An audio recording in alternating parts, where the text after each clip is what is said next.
O transtorno afetivo bipolar é um dos transtornos mentais que tem ganhado muita atenção na mídia, nas redes sociais, mas ele é muito pouco compreendido e muito confundido.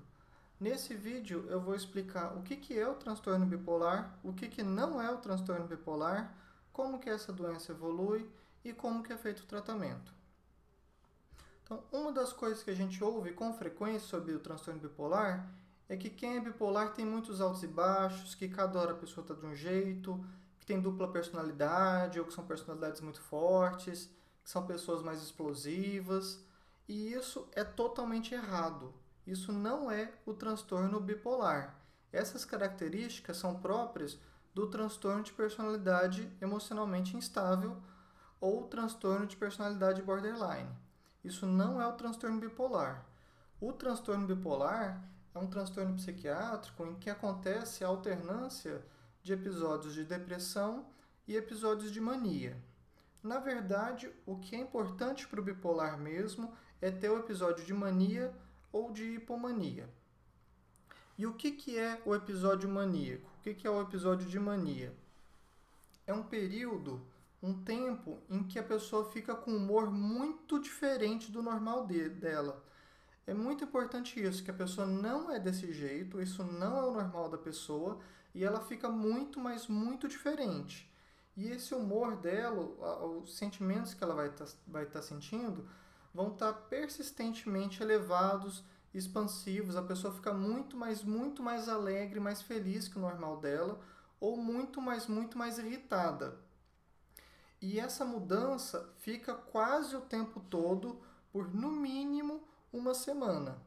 Então não confundir o transtorno bipolar com uma única briga que aconteceu ou com um período de carnaval que a pessoa fica muito mais alegre, mas que tem um contexto. Aqui no episódio maníaco ou no episódio hipomaníaco, essa mudança de humor vai estar completamente sem contexto e não é restrita a um período de tempo curto. A pessoa tem que ficar pelo menos uma semana, quase o tempo todo desse jeito, para a gente pensar no diagnóstico. Não é uma coisa que uma hora está de um jeito e outra está de outro. A pessoa está o tempo todo desse jeito. E além disso, vão acontecer vários outros sintomas que também tem que ser uma mudança clara, óbvia, do jeito normal da pessoa. Se a pessoa sempre foi desse jeito, você não considera que isso é um sintoma para o transtorno bipolar. Pode ser um sintoma para outro transtorno mental que não do bipolar.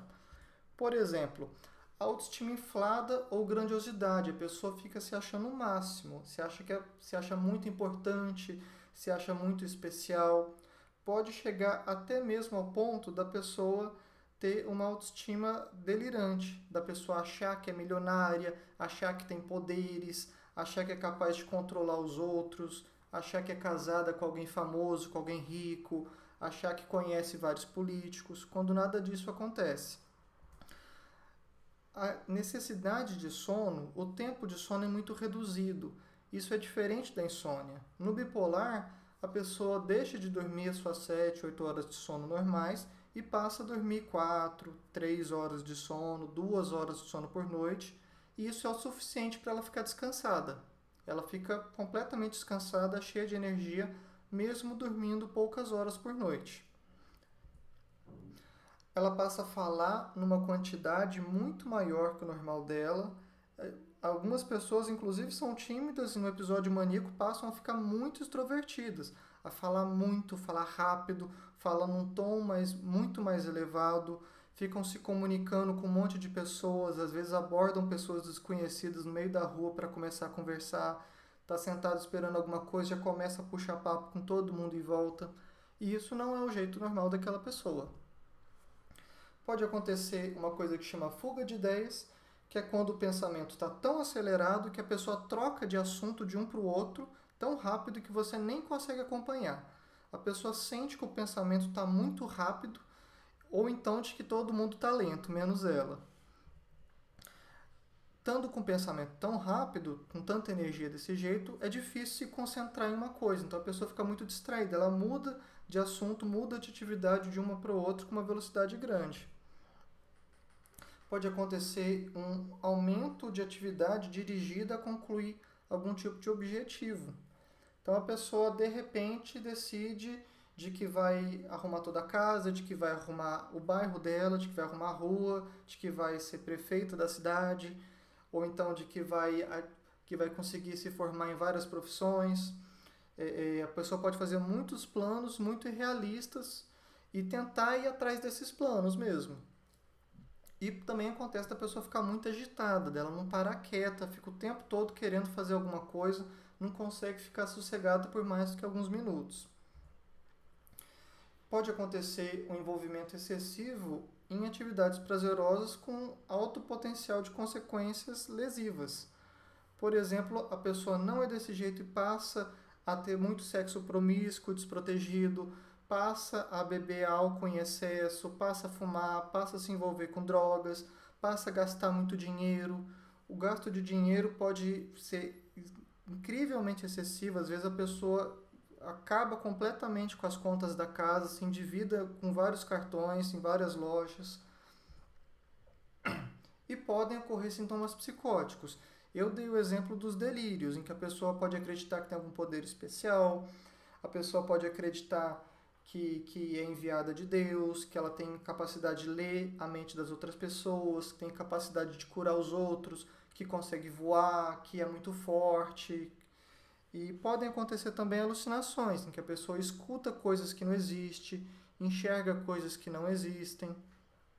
O transtorno bipolar acontece em torno de 2% da população, incluindo o transtorno bipolar tipo 1 e o tipo 2. No transtorno bipolar tipo 1 é em que as crises, os episódios maníacos são mais graves e a pessoa tem sintomas psicóticos ou precisa ser internada. No transtorno bipolar tipo 2, que são os episódios hipomaníacos, a única diferença é de que a gravidade é menor, a pessoa não precisa ser internada e também não acontece dela ter sintomas psicóticos. Esse transtorno normalmente começa em adultos jovens, a gente está falando entre os 20 e 30 anos de idade, tem altas taxas de tentativa de suicídio e de suicídio concretizado, especialmente durante a depressão, tem muita perda de trabalho, muita perda laboral, porque a pessoa muitas vezes pede demissão ou é demitida durante os episódios maníacos ou os episódios de depressão. E uma vez que a pessoa teve um episódio maníaco, a chance dela voltar a ter episódios é maior que 90%. Então, assim, é um transtorno crônico na grande maioria das vezes. Mesmo assim, o curso da doença pode ser muito variável. Tem pessoas que têm um único episódio maníaco ou hipomaníaco e muitos episódios de depressão ao longo da vida. Tem pacientes que alternam do episódio maníaco para o episódio depressivo. Tem pessoas que nunca tiveram nenhum episódio de depressão e tem vários episódios maníacos ao longo da vida. Os episódios maníacos podem durar desde poucas semanas até alguns meses. Existem casos que chega a durar alguns meses mesmo da pessoa ficar o tempo todo no episódio maníaco. E podem acontecer da pessoa ter um episódio maníaco a cada vários anos e outros casos mais graves, a pessoa tem vários episódios maníacos e depressivos dentro do mesmo ano. Então, existe toda essa variabilidade, mas o curso quase sempre é crônico. Quase sempre a pessoa tem vários episódios ao longo da vida. Algumas pessoas têm um quadro menos grave, vão ter poucos episódios na vida inteira, e outras pessoas vão ter muitos episódios, às vezes vários episódios dentro de cada ano. O tratamento, sem dúvida, que a grande base do tratamento é medicação.